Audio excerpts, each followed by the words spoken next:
할렐루야. 오늘 하나님께서 주신 은혜 말씀 보겠습니다. 신약성경 마가복음 1장 1절부터 2절 말씀이 되겠습니다. 신약성경 마가복음 1장 1절부터 2절 말씀.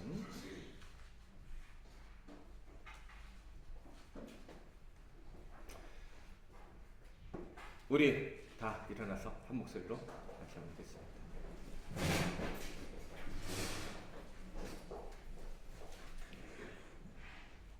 시작. 하나님의 아들 예수 그리스도의 복음의 시작이라 선지자 이사야의 글에 보라 내가 내 사자를 내 앞에 보내노니 그가 내 길을 준비하리라. 아멘. 자리에 앉으세요. 오늘부터는 주일에는 신약 성경 말씀을 좀 설교를 하려고 합니다. 구약 성경만 계속 설교하니까 제가 마음에 갈급함이 있어가지고 신약 성경 말씀을 좀 주일에는 설교를 하고 주중에는 계속해서 우리 예레미야서 또 예레미야에 가서 이렇게 가면서 설교하도록 하겠습니다.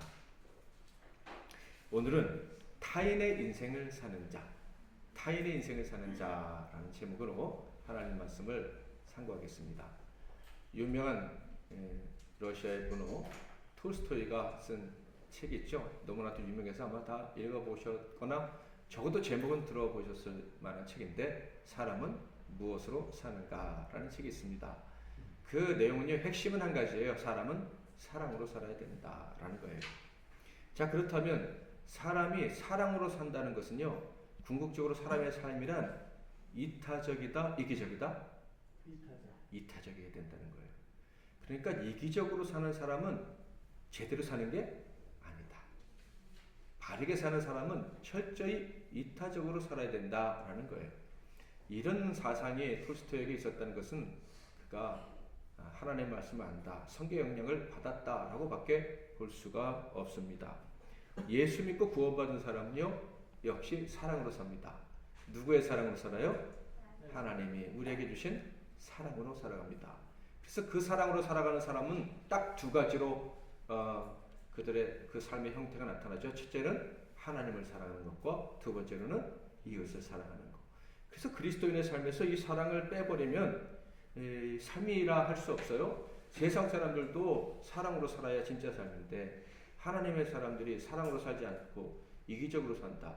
그것은 진짜 그리스도인의 삶이라고 절대 볼 수가 없습니다. 예수 믿는 사람의 삶은 이타적인 삶입니다. 그런데 유사이타적 삶이 아니에요. 남을 위해서 사는 것처럼 보이는 그런 비슷하게 보이는 그런 삶이 아니라 완전히 철저하게 이타적인 삶을 사는 것이 그리스도인의 삶입니다. 그래서 과장되게 들릴지 모르시겠지만 제가 제목을 이렇게 적은 거예요.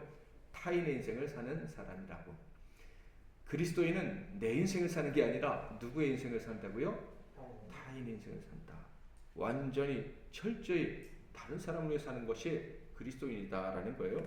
이렇게 살아가는 그리스도인의 삶에 대해서 가장 적절하게 표현되어 있는 말씀을 한 군데 찾아서 읽어드리면 고린도전서 10장 31절부터 33절 말씀입니다.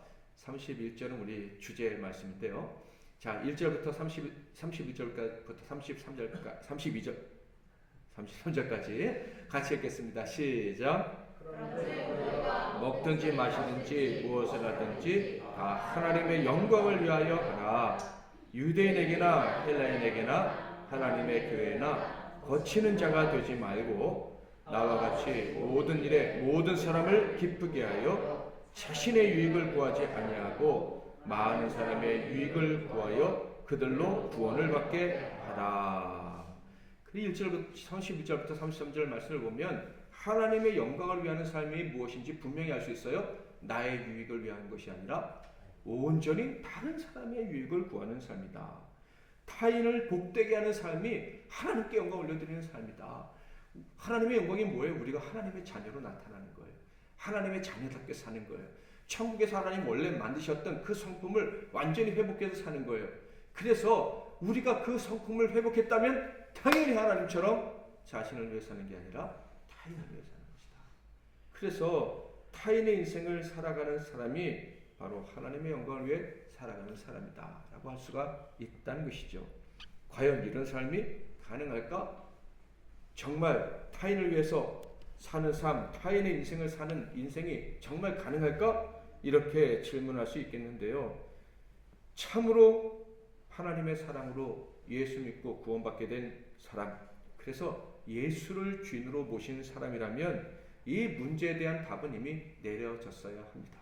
이 질문에 대한 답은 이미 결정이 나야 돼요. 그리고 흔들리지 않아야 돼요. 예수 믿고 구원받아 예수님이 내 삶의 주인이 되었다면 내 안에 누가 사는 거죠? 예수가 사시는 거예요. 그 예수가 사신다는 것은 전적으로 인간을 위해서 자신을 다 내어주는, 자신의 삶을 파괴할 수 있는 그런 거룩한 결단을 가진 그분이 우리 안에 사는 거예요. 그러므로 우리도 철저히 이타적인 삶, 타인을 위해 살아가는 인생이 되어야 하는 거예요. 에베소서 4장 13절 다 같이 한번 읽어볼까요? 시작. 하나님의 아들을 믿는 것과 아는 일에 하나가 되어 온전한 사람을 이루어 그리스도의 장성한 분량이 충만한 데까지 이르니. 하나님을 믿는 사람은요, 목표가 하나요. 예수 그리스도. 예수 그리스도가 목표입니다. 예수 그리스도가 사셨던 그 삶이 우리의 목표. 예수를 사랑하고 그분을 너무 사랑하기 때문에 예수님이 사셨던 그 삶, 예수님이 가셨던 그 길을 그대로 따라가고 싶은 거예요. 이게 우리 믿는 사람의 목표다. 그래서 성경을 보면요, 아주 놀라운 이야기들을 많이 발견할 수가 있는데요. 인간이 되신 예수 그리스도의 삶 역시도 혼자 사신 삶이 아니었다는 거예요. 스스로 인생을 준비하시고 스스로 그 길을 출발하시지 않으셨다. 예수님께서 인간이 되시기 전에 많은 사람들이 예수의 삶을 위해서, 인간 예수를 위해서 자신을 드렸다는 것을 알 수가 있어요. 선지자들이 목숨 걸고 예수를 예언했고요. 마리아도 자기 인생을 걸고 예수를 모셔드렸습니다. 요셉도 마찬가지고요. 시몬과 안나는 자기 인생을 예수 영접하는 예수의 이 땅에서의 삶을 위해서 온전히 드리고 예수님 만나고 천국에 갔습니다. 동방박사 세 사람도 마찬가지죠. 헤롯의 칼날을 무서워하지 않고 예수를 섬기고 예수에 경배하고 돌아갔습니다. 그리고 또 한 사람이 있어요. 바로 세례 요한입니다. 이 한 사람이 예수님의 복음 사역을 위해서 자기 인생을 다 드렸어요. 예수를 위한 인생. 그러니까 자기 인생을 산 게 아니라 예수의 인생을 산 사람이 바로 세례 요한이었다. 마가복음 1장 1절 말씀을 같이 한번 읽어보겠습니다. 시작. 예수 그리스도의 복음의 시작이라. 마가복음 신약성경의 두 번째 등장하는 책의 1장 1절 말씀을 읽었는데 복음이 시작되었다라고 되어 있어요. 근데 누구의 복음이죠? 하나님의 아들 예수 그리스도의 복음이 시작되었다. 하나님의 아들 예수 그리스도, 그분의 가치를 우리 인간이 무게를 측량하고 크기를 측정할 수 있을까요? 절대 측량할 수가 없겠죠. 스스로 계신 하나님이시고 스스로 계획하시고 스스로 그 모든 일을 완수하시는 여호와 하나님. 그 하나님의 아들 예수가 이 땅에 오셔서 복음 사역을 시작하셨다라고 있어요. 그런데요, 2절을 읽어보면 그 스스로 계신 분이 그 위대한 사역을 어떤 한 사람에게 의존한다. 어떤 한 사람이 깔아놓은 그 디딤돌을 딛고 일어섰다. 이런 느낌을 받을 수 있는 구절이 등장을 합니다. 참으로 놀랍고 기가 막힌 구절인데요. 2절 말씀을 같이 한번 읽어보겠습니다. 시작. 내 앞에 보내노니 그가 내 길을 준비하리라. 여기서 지금 너는요, 예수를 말하고요. 그 사자는 세례 요한을 이야기를 하는 거예요. 선지자 이사야가 예언한 거예요. 하나님의 아들 예수 그리스도에게 하나님의 말씀을 하신 거예요. 네가 인간에 대해서 사역을 시작하게 될 때 너를 위해서, 너의 가를 위해서 카페트를 깔아놓은 사람이 있을 거야. 자기 인생을 갈아서 네가 밟고 갈 수 있는 길을 만들어 놓은 사람이 있을 거야. 그가 길을 예비하면 너는 그 길을 따라서 가면 돼. 놀랍게도 전능하신 하나님의 아들 예수 그리스도가 그 사역의 길을 자신을 떠나시기 전에 출발하는 그 순간 누군가에게 의존을 했다는 엄청난 사실을 우리가 발견하게 되는 거예요. 그런데 아십니까? 이 놀라운 사람 세례 요한에 대한 예수님의 평가를, 자, 누가복음 7장 28절 시작. 여자가 낳은 자 중에 요한보다 큰 자가 없도다. 그러나 하나님의 나라에서는 극히 작은 자라도 그보다 크니라 하시니. 여자가 낳은 자 중에 제일 큰 자가 세례 요한이랍니다. 물론 천국에서는 다르겠지만 이 땅에서만큼은 요한보다 큰 자가 없다고 예수님이 말씀하십니다. 왜요? 전적으로 타인을 위해서 산 사람이 세례 요한이기 때문에. 그런데 그 타인이 결국 또 누구예요? 이 땅에서 가장 큰 자, 가장 큰 일을 하신 분, 가장 낮아지신 분, 가장 고통을 당하신 분, 가장 비천하게 대접을 받으신 분, 그분을 위해서 자기 인생을 다 드렸기 때문에 우리가 볼 때는 가장 큰 분을 위해서 인생을 바쳤지만 당시 유대인들이 볼 때는 가장 작은 자, 가장 큰 죄인, 가장 큰 우리의 민족의 원수, 그분을 위해서 미움받을 줄 알면서도 자신의 인생을 다 드렸기 때문에 가장 큰 자다라고 말씀을 하신 거예요. 참고로 천국에서는 이보다 작은 자가 더 큰 자다라고 말씀하신 이유가 무엇일까요? 지극히 작은 자라도 그보다 크니라. 이 말은요, 요한처럼 자신을 갈아서 철저히 타인을 위해 산 사람이 있다라는 말씀이겠죠. 더 작은 자를 위해서 자신을 다 드리고 자기는 감춰진 사람이 있다라는 말씀이에요. 정확히 말해서 구약시대에는요, 요한도 구약시대에 일단 속했다가 신약으로 넘어온 사람이잖아요. 그때는 사실 자기 의로 사는 거예요. 하나님의 은혜로 살지만 많은 사람들이 율법에 많이 의존해서 살았어요. 그런데 신약시대는 예수님 이후는 어떻게 되죠? 사람이 무엇으로 살아요? 자신의 의가 아니라 예수 그리스도로 말미암은 의. 예수님이 나를 의롭게 하셨기 때문에 그 사실을 믿고 살아가게 돼요. 그래서 예수의 의로 살아가게 된 사람들은요, 어떻게 살죠? 예수님과 요한처럼 타인을 위해 살 수 있게 되는 거예요. 지극히 작은 자 한 사람을 위해서 살 수 있게 된 거예요. 그래서 예수님이 마지막 천국에서 내 양이니까 오른편에 있거라 하시는 사람들은 어떤 사람들이라고 그랬죠? 지극히 작은 자 한 사람에게 한 사람. 지극히 작은 자 한 사람에게 사랑을 베푼 그 사람이 오른쪽에서 영원히 천국에 들어가고, 그렇지 않은 사람은 왼쪽에 염소 취급받고 지옥에 떨어질 것이다. 예수님 이후에는요, 저와 여러분처럼 신약시대에 사는 사람은요, 누구든지 타인을 위해 살 수 있는 그런 권리를 그리고 그 능력을 갖게 되었다. 아멘. 그러니까 우리도 세례 요한처럼 타인을 위한 삶을 살 수 있다라는 거예요. 자, 그렇다면 저 구체적으로 타인을 위한 삶을 살았던 세례 요한의 인생은 어떤 것이었을까? 그런데 그가 다른 사람을 위해서 자신의 인생을 다 갈아서 자신은 그냥 사라진 것하고는 좀 다르게 그의 시작은 좀 멋졌어요. 태어나기 전부터 굉장히 특별한 사람이라는 것을 부모도 알고 주변 사람들도 다 알았다. 그의 아버지는 사가랴라는 대제사장이었는데 늙었을 때 하나님께로부터 약속을 받았어요. 네가 이제 아들을 낳을 거다. 아들 없이 죽을 줄 알았는데 아브라함과 사라처럼 하나님이 아들을 주시겠다는 엄청난 말씀을 주신 거예요. 자, 누가복음 1장 13절 시작. 천사가 그에게 이르되 사가랴여 무서워하지 말라. 너의 간구함이 들린지라. 내 아내 엘리사벳이 내게 아들을 낳아 주리니 그 이름을 요한이라 하라. 근데 이 사실을요, 사가랴와 엘리사벳만 한 게 아니라 결국 모든 사람이 다 알게 됩니다. 이야, 엘리사벳이 늙어서 나의 아들을 낳은 것은, 사가랴가 늙어서 아들을 얻은 것은 하나님이 특별히 주셔서 그렇게 얻게 된 거야.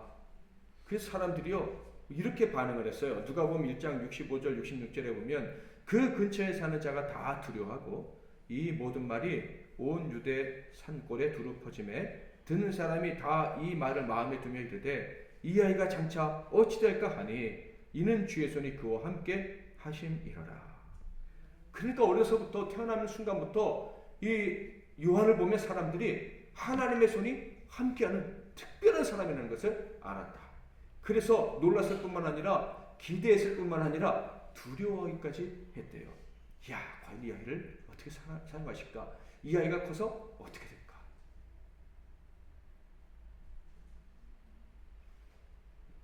혹시 이 중에서 어렸을 때 우리 부모님뿐만 아니라 동네 사람들까지 이야, 제가 커서 큰일 날 것 같아. 쟤는 진짜 나중에 큰일 날 것 같아. 라는 얘기를 들으셨던 분 한 번씩 들어보세요. 그 대형이 하고 저밖에 없네요. 근데 지금 뭐하고 살고 있어? 사람들이 이 세례 요한에 대해서는 엄청난 기대감을 가지고 있었다는 거예요. 그런데 어른이 돼서 어떻게 사는지 아십니까? 1장 80절 같이 한번 읽겠습니다. 거꾸로 80절이 아니라 66절이 되어 있는데 시작. 다음 구절 시작. 아이가 자라며 심령이 강하여지며 이스라엘에게 나타나는 날까지 빈들에 있으니라. 분명 객관적으로 봤을 때 그가 키도 자랐고 영적으로도 충만해졌는데 어디 있었다고요? 빈들에. 사람들이 이 아이가 무슨 일을 할까? 얼마나 큰일을 할까? 기대하고 있는데요. 숨어 지냈다는 얘기예요. 아마 부모도 실망하고 주변 사람도 실망하지 않았을까? 어디 있는지 잘 모르고 결혼도 안 하고 그냥 나이만 먹어가고 있는 거예요. 제사장 가문이니까 제사장 옷을 입고 제사장 교육을 받은 것도 아니고요. 제 생각에는 많은 사람들을 실망시키지 않았을까? 아이고, 어렸을 때 신동인 줄 알았는데 하나님이 특별히 택하신 특별한 사람인 줄 알았는데 아닌가 봐. 이런 생각을 했을 것 같아요. 게다가 이렇게 살았답니다. 마가복음 1장 6절에 보면 요한은 낙타털 옷을 입고, 이 낙타털 옷은요 서민들 중에서 아주 가난한 서민이 입는 옷입니다. 아주 거친 옷이 제사장의 의복과는 전혀 차원이 다른 옷이죠. 허리에 가죽띠를 띠고 뭘 먹었다? 메뚜기와 석청을 먹었더라. 그림 한번 보여주시겠어요?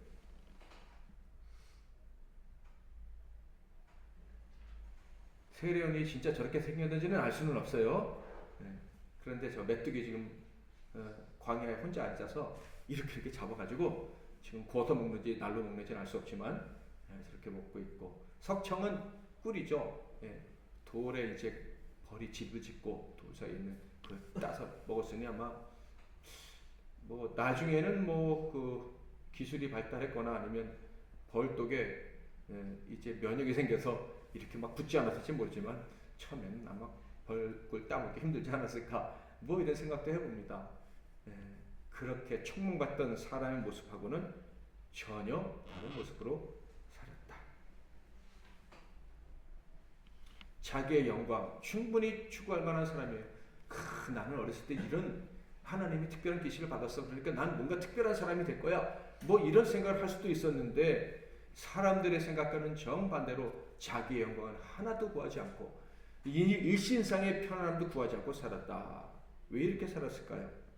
그것은요, 자신의 인생의 목표, 자신의 삶에 가장 중요한 것이 무엇인지 그가 분명히 알았고 그것을 보여줘야 한다는 사명이 있었기 때문입니다. 그의 가장 중요한 목표, 그것이 무엇이었을까요? 예수님을 소개하는 것, 예수님의 길을 예배하는 것. 아무것도 아닌 인간을 위해서, 이 죄인들을 위해서 오신 예수님. 아무것도 아닌 옷도 그렇고 먹는 것도 시원치 않고 아무것도 가진 것이 없는 나 같은 죄인을 구원하시기 위해서 오신 분이 계시다. 내가 이렇게 별 볼 일 없지만 주님은 나를 위해서 오셨고 나를 위해서 십자가에 죽으실 거예요. 여러분이 아무리 초라해도 그분은 여러분의 사랑이고 그분은 여러분을 살릴 거다. 그것을 보여주는 것, 그것이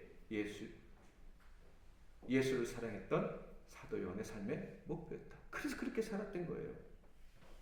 내 삶은 오직 예수님만 높이고 사라지는 것이다. 마가복음 1장 7절 그가 전파에 이르되 나보다 능력 많으신 이가 내 뒤에 오시나니 나는 굽혀 그의 신발끈을 풀기도 감당하지 못하겠노라. 내가 해야 할 일은 그분을 높이는 것이다. 그분을 높이기 위해서는 신발끈조차 묶을 그 자격이 없는 그런 비천한 사람이 나라는 것을 보여줘야 돼. 아마 그래서 더 초라한 모습으로 살지 않았나 하는 생각이 듭니다. 그는요, 예수님과 그리고 예수님이 오심으로 우리 모두에게 임할 복음을 너무나도 좋아했어요. 기뻐했어요. 예레미야 선지자처럼 심판을 예언하면서도 회복될 것이다. 일상이 회복될 거야. 그냥 외톨이가 되고 사람들에게 몸이 찢기고 애굽으로 끌려가 죽더라도 그는 포기하지 않았어요. 마음이 막 끌어올랐어요. 하나님의 구원을 기대하니까 막 견딜 수가 없어서 외쳤던 거예요. 아브라함도 그랬죠. 요셉도 그랬어요. 마지막에 그 하나님이 주실 구원이 얼마나 기대됐는지 형들이 와가지고 야곱이 죽은 다음에 아버지가 돌아가신 다음에 미안하다. 아버지가 우리를 해치지 말라 그랬어. 유언하셨어. 거짓말로 하니까 요셉이 뭐라 했어요? 울면서 걱정하지 마세요. 하나님은 우리에게 큰 구원을 주시려고 저를 애굽에 먼저 보내신 거예요. 당신들이 구원을 받을 수 있다면 내 몸은 갈아요 엎어지고 또 한 번 종살이해도 괜찮아요. 이런 소리를 할 거예요. 요셉의 삶, 예레미야 삶, 아브라함의 삶, 자신을 위한 인생이 아니고 타인을 위한 인생이었다 이 말이에요. 누구처럼? 예수님처럼 또 세례 요한처럼. 여러분 반복해야 똑바른 말이 나오네요. 그는 주님을 그리고 복음을 너무나도 사랑했습니다. 사랑이 그의 삶이에요. 하나님 사랑, 예수 사랑, 베풀어 주는 구원 사랑. 예수 사랑이 그의 인생이었다는 것은요, 다음 구절을 통해서 또다시 확인할 수가 있어요. 세례 요한의 제자들이 세례 요한의 전유물이 뭡니까? 세례 주는 거예요. 그런데 예수님이 요단강에서 다른 곳에서 세례 주시는 것을 베푸시는 것을 목격하고 이제 세례 요한에 와서 이릅니다. 아니 예수님이 저기서 세례를 베푸시는데요. 그러자 세례 요한이 이렇게 얘기를 합니다. 요한복음 3장 27절에 30절 같이 한번 읽겠습니다. 시작. 만일 하늘에서 주신 바 아니면 사람이 아무것도 받을 수 없느니라. 내가 말한 바 나는 그리스도가 아니요 그의 앞에 보내심을 받은 자라고 한 것을 증언할 자는 너희니라. 신부를 취하는 자는 신랑이나 서서 신랑의 음성을 듣는 친구가 크게 기뻐하나니 나는 이러한 기쁨으로 충만하였노라. 그는 흥하여야 하겠고 나는 쉬어야 하리라. 예수님이 신랑 주인공이고 저는 신랑의 친구래요. 신랑이 기뻐하면 친구가 더 기뻐하는 겁니다. 신랑이 이제 혼인 예식장에 들어갔으니 나는 이제 사라져야 돼. 이제 결혼한 내 친구 저 신랑은 이제 행복하게 살아야 되고 나는 내 친구가 결혼식에 들어가기까지 도왔으니까 이제 나는 그 집에 간섭하면 안 돼. 예수님과 이제 만나서 세례도 받고 구원을 받고 은혜를 입을 그 사람들이 누릴 영광, 거기나 끄트머리 그 부스럭도 나는 받을 생각이 없어. 아, 예수 때문에 구원받는데 세례 요한이 이런 역할을 했어요. 나는 그런 얘기 듣고 싶은 생각이 조금도 없어. 나는 없어져야 돼. 예수님의 인생만 남고 내 인생은 사라져야 돼. 이게 세례 요한이 예수님을 사랑한 방식입니다.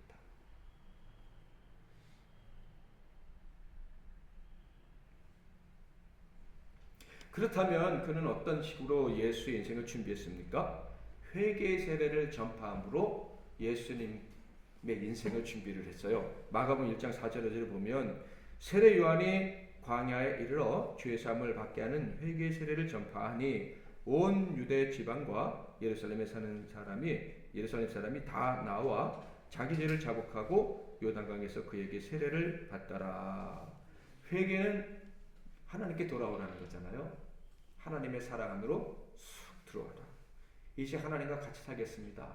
하나님께 사랑 고백하지 못한 삶을 용서해 주세요. 이제 하나님 사랑합니다. 우리 예레미야 통해서 배웠죠.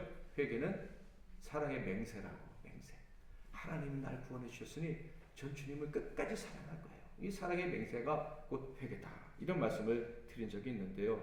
결국 세례 요한이 세례를 베푼 것은 너희들이 나에게 오면 안 되고 누구에게 가야 돼? 하나님께 가야 돼. 하나님께 가야 돼. 근데 그 하나님이 이 육신의 몸을 입으신 예수님이라는 거예요. 그러니까 세례를 베푼 이유는 결국 누구에게 보내려고 세례를 베푼 거예요? 예수님께. 회개하게 하고 세례를 베풀고 그래서 군인들까지 머리 숙이고 그래서 세례 요한의 권세가 높아지고 이야 세례 요한은 진짜 선지자인가 봐 이런 소리 들으려고 세례 준 게 아니라 다 누구에게 보내려고요? 예수님께 보내려고 세례를 준 거예요. 그러니까 세례 요한의 인생은 오직 예수님만 사랑하세요. 예수님만을 기뻐하세요. 그 메시지를 전했던 것이 세례 요한의 인생이었다. 자, 그렇다면 이렇게 자신의 인생을 예수님께 다 바친, 그래서 세례 요한의 도우심으로 사역을 이제 바르게 시작하실 수 있으셨던 예수님은 또 어떻게 사셨을까? 성경 읽어보면요 바로 나와요. 예수님도 요한의 길을 가셨다는 것. 9절 한번 읽어보겠습니다. 시작. 요단강에서 요한에게 세례를 받으시고, 놀랍게도 누구에게 세례를 받으셨다고요? 요한에게. 예수님은 놀라가지고 왜 주님이 저한테 세례를 받으십니까? 예수님 왜 세례를 받으셨어요? 물론 예수님도 인간이시기 때문에 인간은 다 회개하고 주님 앞에 돌아와야 된다는 것을 보여주시기 위해서, 또 하나는 세례 요한의 삶이 헛되지 않다는 것을 지지해 주시려고. 내가 인간인 너에게 세례를 받아도 괜찮아. 왜냐하면 나는 너를 위해서 모든 것을 줄 수 있으니까. 자존심 상한다 어떻게 하나님이 인간에게 세례를 받는 일이 있을 수 있어요? 말도 안 돼요. 이런 거 상관없어. 나는 내 삶을 갈아서 너를 살리고 너를 높여주고 싶어. 이게 내 마음이란다. 이것을 보여주시기 위해서 예수님이 요한에게 와서 세례를 받으신 것이다. 이런 생각이 들어요. 이런 부분은 성경에서 참 많이 나오는데, 여러분 예전에 에스라 1장 1절 말씀을 우리가 말씀드린 적이 있었는데요. 바벨론에서 귀환했을 때 그 1장 1절에 뭐라고 되어 있느냐면 70년이 되어서 하나님이 이스라엘 백성들을 바벨론에서 고향으로 돌아가게 하셨다. 이렇게 안 나오고 예전에 선지자 예레미야의 입을 통해서 하신 말씀 때문에 이스라엘이 바벨론에서 돌아오게 하셨다. 그러니까 예레미야는 눈물의 선지자, 돌아오는 것도 보지도 못하고 애굽에 끌려가서 죽었는데, 그런데 하나님은 지금 누굴 기억하고 계셔요? 예레미야를 실패자로 생각하지 않으실 거예요. 그가 죽기까지 충성하고 죽기까지 그 백성들을 사랑하고 죽기까지 하나님 말씀을 전하고 싶어서 가슴이 불타오르다가 그렇게 사람들이 볼 땐 초라하게 끝났지만은 하나님께서는 네가 제대로 인생을 살아서, 네가 정말 순종해서, 네가 나를 위해, 네가 이 백성을 위해 살아서 드디어 유다가 회복하게 되었다. 이렇게 말씀해 주신 거예요. 그뿐이 아니죠. 우리 주님은요, 우리 MBC 나눔교회 성도들의 수고도 기억해 주실 거예요. 여러분이 여러분의 인생을 들여서 우리 성도들을 위해서, 교회를 위해서 희생한 것들을, 때로는 이렇게 수고해봤자 결과가 있을까라는 생각이 들 때도 있을 수도 있겠지만은 하나님은 절대 잊지 않으시고 기억해 주시리라 믿습니다. 예수님은 그렇게 요한을 위해서만 사신 건 아니었죠. 자, 12절, 13절 같이 한번 읽겠습니다. 시작. 광야에서 40일을 계시면서 사탄에게 시험을 받으시며 들짐승과 함께 계시니 천사들이 수중 들더라. 예수님이 시험을 받으러 광야에 가셨습니다. 그런데 왜 시험을 받으셨어요? 당연하죠. 요한을 포함한 모든 사람들에게 자신의 삶을 내어주기 위해서 가신 거예요. 마귀로 인해서 죄와 고통에서 벗어나지 못하는 그 삶에 동참하시려고, 내가 너희들의 고통을 안다, 너희들의 아픔을 안다, 나도 안다, 그걸 증명하시게 가셨어요. 뿐만 아니라 그 고통에서 내가 사랑하는 사람들을 다 건질 것이다. 내가 십자가에 죽기까지 내 영광 높은 곳에 올라가서 뛰어내리고 이 돌을 떡으로 만든 사람을 먹이는 그런 내 능력을 보여주지 않고 오히려 십자가에서 내가 죽음으로 내가 철저히 사라짐으로 내 생명을 다 갈아서 내가 사랑하는 사람들에게 다 먹임으로 내 인생이 이 백성들을 향한 인생이라는 것을 증명함으로 살려낼 것이다. 하나님이 내가 사랑하는 자들은 철저히 책임질 것이다 라는 것을 보여줌으로 내가 이들을 살려낼 거야 라고 마귀에게 선전포고하시려고 광야로 나가셨던 거예요. 그러니까 예수님 역시도 모든 것을 사랑하는 자를 위해서 바치기 위해 오셨다. 내 백성을 영원한 삶으로 이끄는 것이 바로 나의 삶이다 라는 것을 증명하기 위해서 예수님이 광야에 나가신 거예요. 자, 그리고 마가는요, 예수님의 이 복음 사역이 예수님 때문인 것처럼 마가 때문, 세례 요한 때문인 것처럼 이야기를 합니다. 자, 마가복음 1장 14절 15절 같이 한번 읽겠습니다. 시작.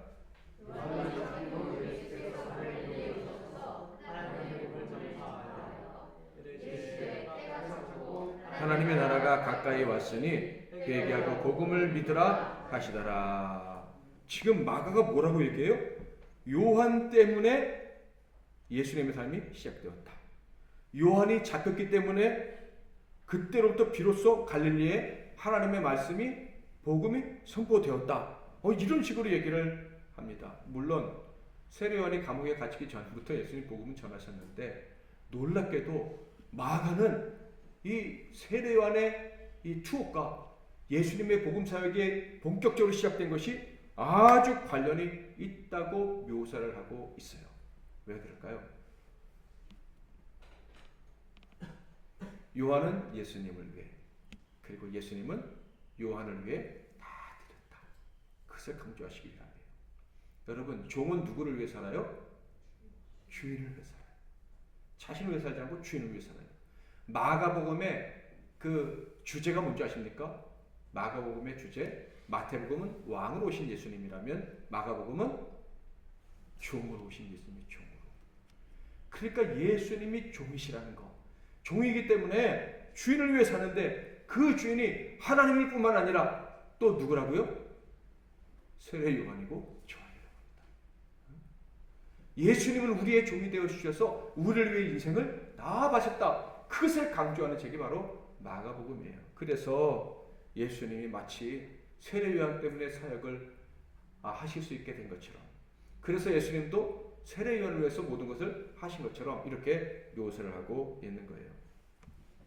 예수님의 사역이 이렇게 시작된 다음에 예수님은 제자들을 세우시는데요. 그런데 제자들을 세우시면서 그들에게 이런 말씀을 하셨어요. 마가복음 1장 17절 시작.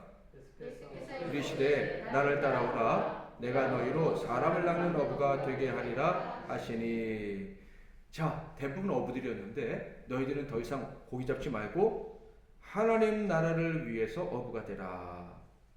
사람을 낚는 어부가 되라 라는 이 말은요, 사람들을 끌고 다니는 사람이 되라 이런 뜻이 아니라 하나님 나라의 살자를 모으기 위한 어부가 되라 이런 뜻인 거예요. 그러니까 너희가 하나님 나라의 주인공이 되기 위해서 제자가 되는 게 아니라 다른 사람들이 하나님 나라의 주인공이 되도록 하기 위해서 이제 어부가 되어야 돼. 이런 얘기를 하신 거예요. 자, 그러자 제자들이 어떻게 결정했어요? 18절 곧 그물을 버려두고 따르니라. 더 이상 자신과 자기의 가족을 위해 그물질하던 거, 돈 벌어서 좀 더 잘 살고자 했던 그 어부의 직을 버리고 이제부터는 주님과 다른 영혼들을 위해 사는 삶을 선택했다라는 거예요. 물론 이때 제자들의 이 선택이요, 온전히 타인을 위한 삶을 살아야겠다 결단한 것은 아니었어요. 그게 그런 의미인지 몰랐어요. 그래서 예수님이 돌아가시기 직전까지 계속 싸웠잖아요. 자기 인생을 위해서. 다른 사람을 위해 사는 게 아니라, 예수님을 위해 사는 게 아니라 사실은 자기를 위해 살려고, 다른 친구들보다 더 높아지려고 맨날 싸우고 시기하고 질투하고 그랬어요. 그런데 예수님께서 부활하신 다음에 그들의 죄를 완전히 십자가에서 사하신 다음에는 달라졌죠. 그들은요, 주님을 위해 사는 거, 다른 사람을 위해 사는 것, 다른 사람을 위해 사느라고 내 인생을 잃어버리는 것 두려워하지 않았어요. 그래서 베드로를 보면요, 오히려 기뻐했다, 즐거워했다라는 것을 느낄 수가 있는데, 자, 요한복음 21장 18절, 19절 같이 한번 읽어보겠습니다. 시작. 내가 젊어서는 스스로 뛰뛰고 원하는 곳으로 다녔거니와 늙어서는 내 팔을 벌리리니 남이 내게 뛰뛰고 원하지 아니하는 곳으로 데려가리라. 이 말씀을 하심은 베드로가 어떤 죽음으로 하나님께 영광을 돌릴 것을 가르치심이라. 이 말씀을 하시고 베드로에게 이르시되 나를 따르라 하시니. 네가 젊었을 때는 너를 위해 살았지만 이제는 너를 위해 살 수 없어.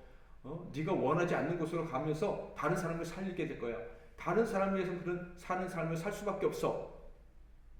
심지어 이것은 순교하면서까지 네가 죽으면서까지 다른 사람을 위해 살아야 돼 라는 말씀인데, 이 말씀을 듣고 베드로가 기가 죽었나요? 아니면 더 기뻐했나요? 더 기뻐했고요. 아시다시피 그러면 얘도 주님이 제일 사랑하시는 요한도 순교하나요? 이렇게 질문했다가 주님께 꿀밤 한 대 맞았죠. 그리고 나중에 주님이 승천하신 다음에는 복음 증거하다 잡혀서 매를 맞았는데 주를 위해서 고난 받은 것을 기뻐하고 기뻐하더라. 그랬어요. 하나님을 사랑해서 이웃을 사랑해서 사는 그 삶 때문에 자기가 망가지는 것을 고통하지 않고 오히려 즐거워 기뻐했다.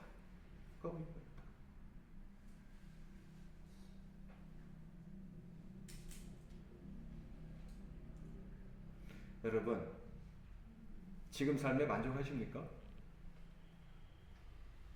속으로 다 아멘 하셨죠? 지금보다 더 좋아지시기를 바랍니다. 근데 안 좋아지면, 맨날 똑같으면,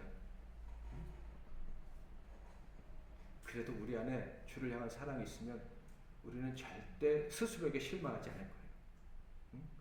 기쁨을 빼앗기지 않을 거예요. 사실 지금 우리가 그렇게 살고 있잖아요. 아멘? 사랑으로 사는 사람은요, 절대 낭망하지 않아요. 절대 좌절하지 않습니다. 우리 MBC 나눔교회 성도들은요, 같지 않죠. 삶의 배경이나 성격이나 다 다릅니다. 뭐 너무 다를 수도 있어요. 그런데 우리는 서로 사랑합니다. 아멘? 우리 중에 누가 아프면 그건 나의 아픔이죠. 어렸을 적에 저는요, 혼자 상상하고 운 적이 있었어요. 우리 어머니가 아프시면 어떡하나, 돌아가시면 어떡하나. 아프신 것도 아니고 돌아가신 것도 아닌데 괜히 슬픈 거예요, 그런 상상을 하면. 근데 요새는요, 우리 성도들이 혹시 너무 나이 많아들어서 걷지 못하시면 어떡하나 라고 생각하면 괜히 슬퍼지더라고요. 나중에 외로워지지 않게 해달라고 하나님께 기도하고, 그런 생각이 들면서 마음이 좀 저려오면 더 열심히 기도하게 돼요. 할 수만 있으면 더 사랑하며 살아야지. 말뿐 아니라 행동으로 더 사랑을 베풀며 살아야지 하는데 잘 하지 못하는 것 같아서 안타깝고, 그런 걸 보면 야, 우리는 다르지만 하나님이 우리 안에 사랑을 주셨구나 라고 생각하면서 감사함을 느끼게 됩니다. 여러분, 정말 나보다 남을 더 생각하면서 나를 위한 인생이 아니라 타인을 위한 인생 우리가 살아갈 수 있을까요? 그것은 가능한 줄 믿습니다. 왜냐하면 우리에게 사랑을 주셨기 때문이에요. 그냥 보통 사랑이 아니라 아가페 사랑, 완전한 사랑이 우리에게 임했기 때문에 우리는 사랑할 수 있습니다. 예수님이 이런 말씀하셨어요. 요한복음 15장 16절 17절 시작.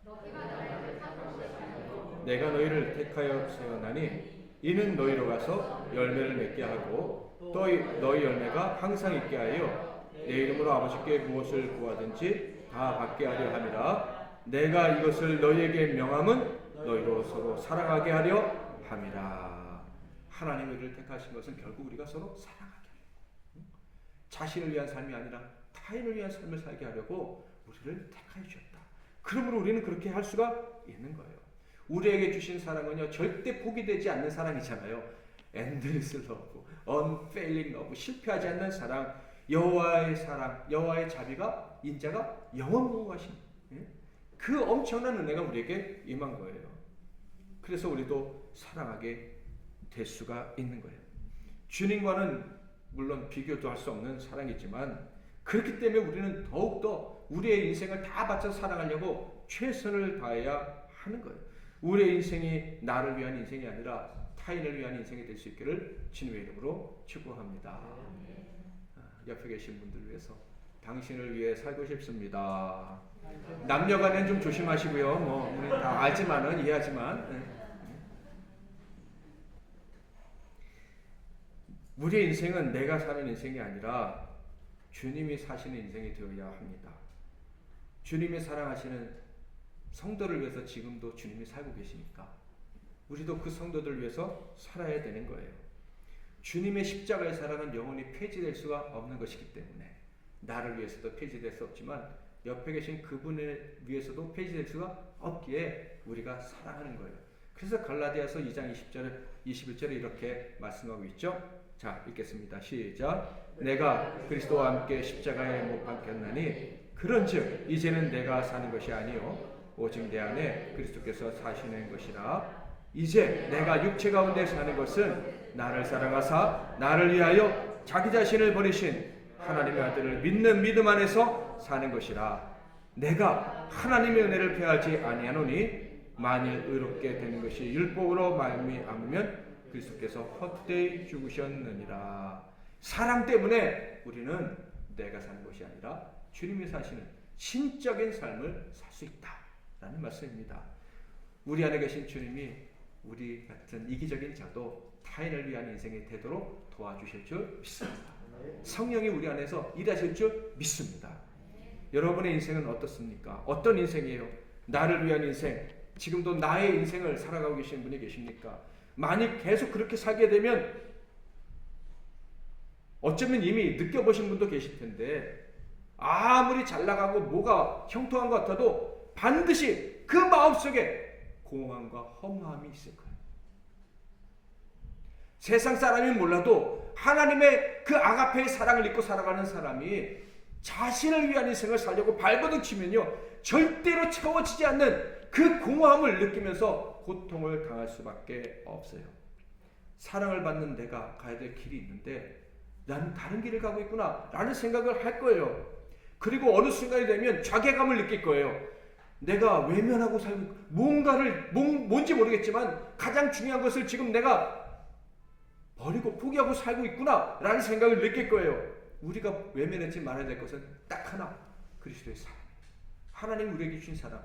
다른 건 몰라도 이거는 우리가 절대 외면할 수 없고 그것에 사로잡혀 살아야 저와 여러분은 만족할 수가 있는 거예요. 그러므로 우리가 타인을 위한 인생을 살지 않고 자기를 위한 인생을 산다면 어느 순간이 되면 텅 빈 가슴을 채울 길이 없는 그런 고통에 빠져들게 될 거예요. 만약 얼마 남지 않은 인생이 갈지라도 더 이상 나를 위해 살지 않고 타인을 위해 살기로 결정하면, 주님과 사랑하는 성도들을 위해 살기로 결정하면요 어느 순간 세상에서 느끼지 못했던 기쁨, 보람, 만족을 느끼게 될 거예요. 갑자기 찾아올 수도 있을 거예요.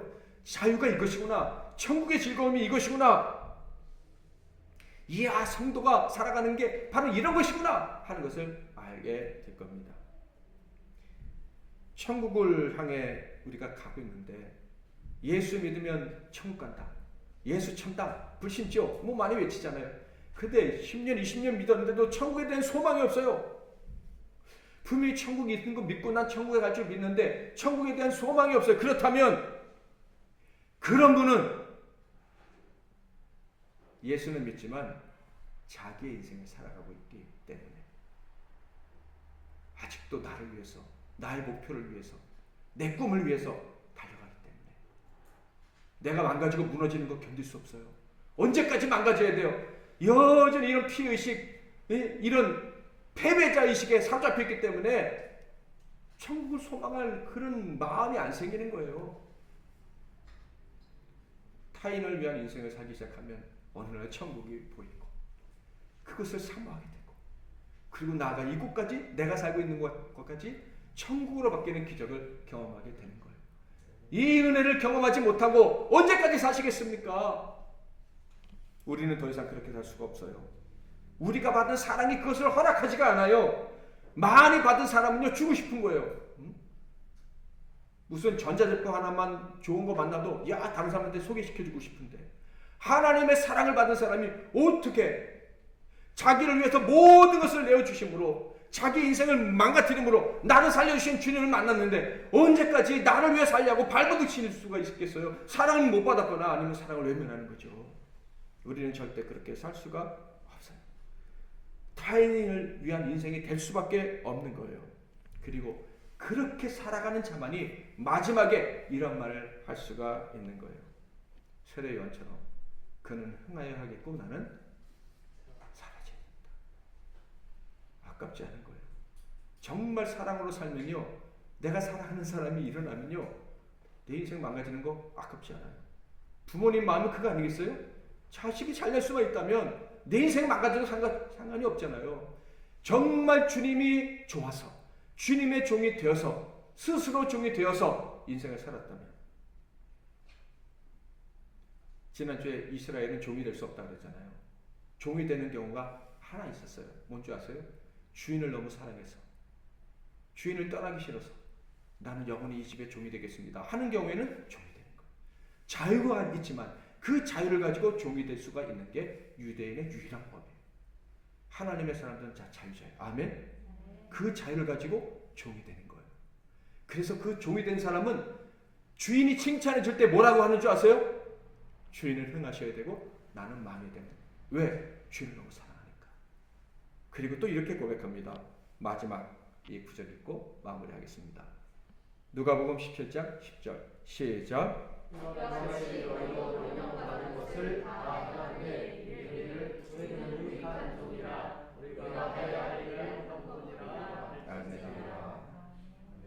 우리의 인생이 타인의 인생을 사는 그런 인생이 되기를 바랍니다. 철저히 사랑으로 그렇게 살았기 때문에 다른 사람을 위해 살다가 내 인생이 다 망가져도 나는 그냥 무익한 종일 뿐입니다. 이렇게 고백할 수 있기를 축복합니다. 하나님의 아들 예수 그리스도의 복음의 시작이라 선지자 이사야의 글에 보라 내가 내 사자를 내 앞에 보내노니 그가 내 길을 준비하리라.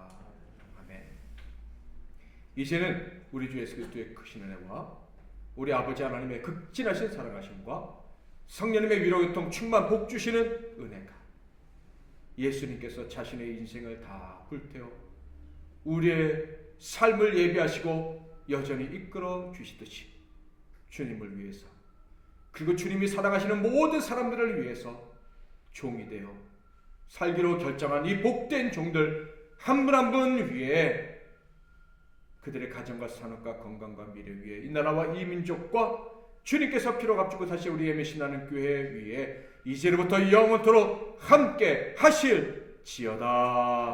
아멘.